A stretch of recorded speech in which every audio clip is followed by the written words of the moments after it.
Today we are doing one of the most touristy things you can do in Kotor. We're going on a boat ride.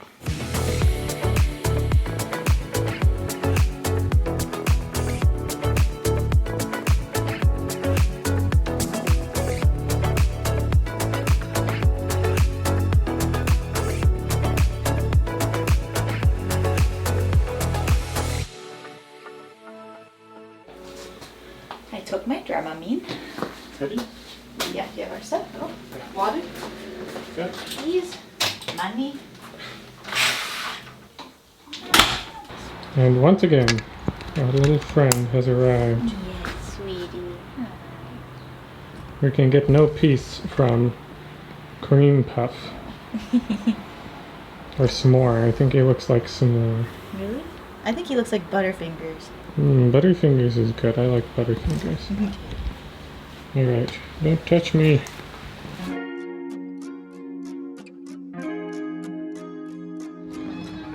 When you come to Kotor, a lot of people are going to try to sell you on getting on their boat.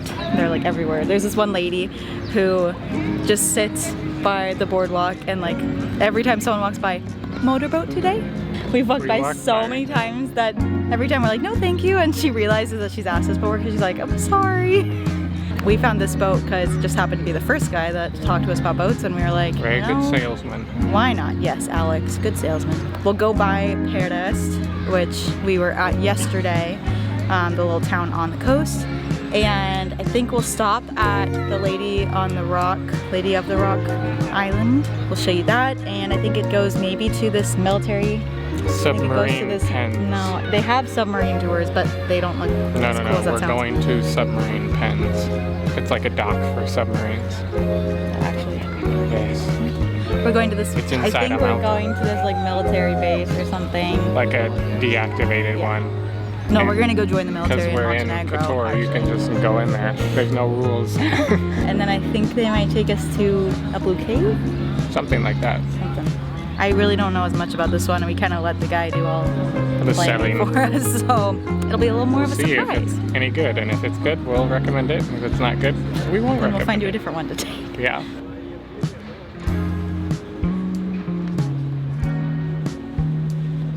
So of course we make a stop on Lady of Rock Island.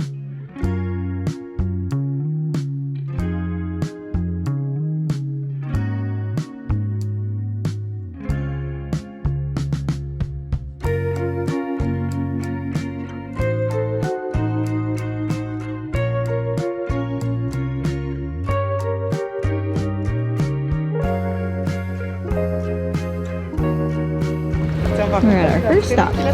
First stop on Big Rock. Just casual cannonballs line. Yeah, casual decoration there. What? We are at our first stop on the Lady of the Rock Church Island. I think that's this guy right here. And this is literally just a little island in the middle of the bay. So the only way to get here is by boat, and there's actually another island that we just passed, and I think that's called St. George's. It turns out that is a Catholic monastery and cemetery, so it's close to the public, but you can go by it in a boat. It's really pretty. It has all the trees and stuff on it, but here it's more of just this rocky little platform in the middle of the bay.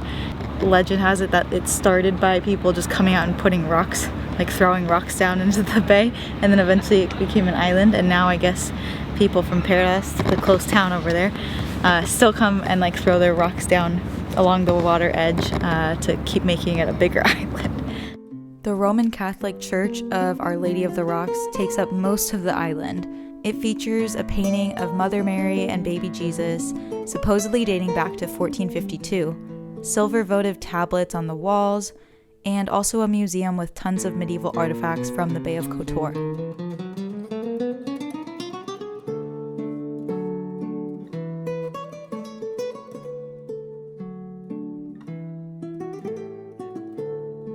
Perhaps the most famous artifact in this museum is this tapestry.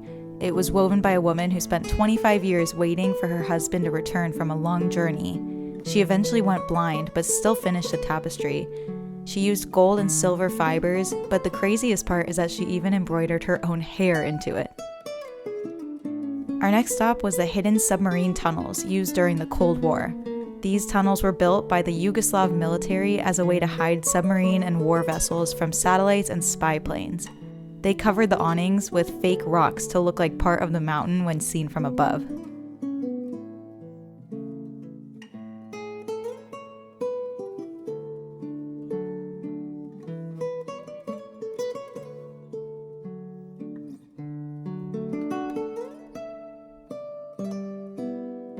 We also passed by Mamala Island, which was originally a fort built back in 1853 by Austro-Hungarian General Lazar Mamala. During World War II, Italy's Mussolini converted the fort into a concentration camp. Recently, however, the Montenegrin government approved of a plan to eventually convert the island into a luxury beach resort. The last stop on our tour was Kotor's famous Blue Grotto. The only way to access the grotto is by boat, and the tide has to be low enough for the boat to fit through the tight entrance point. But once you're inside, the water is so blue and bright, it's really beautiful.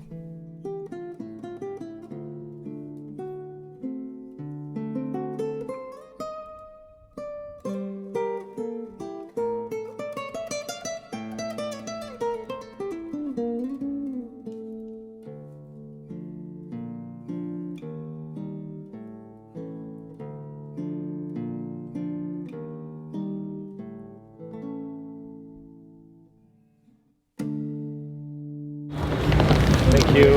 Bye-bye. We are back on land, and it's a very chilly ride back home. Ooh. But we braved it and had such a great time. So cool. Well, I mean, I had more of a choice because Shelby forgot a jacket, so like the chivalrous white knight that I am, he is the best. I gave her mine.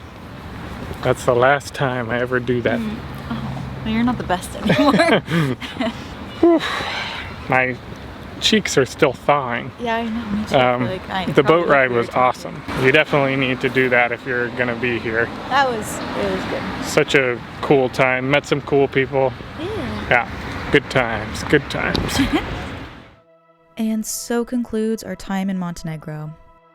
If we're being honest, this place was not originally at the top of our lists. We weren't quite sure what to expect from it, but it turned out to be a wonderful experience.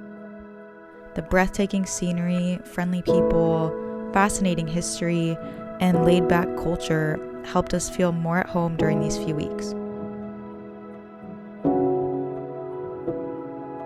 Back in the 19th century, Lord Byron wrote, "At the birth of the planet, the most beautiful encounter between the land and the sea must have happened on the coast of Montenegro. When the pearls of nature were sown, handfuls of them were cast on this soil."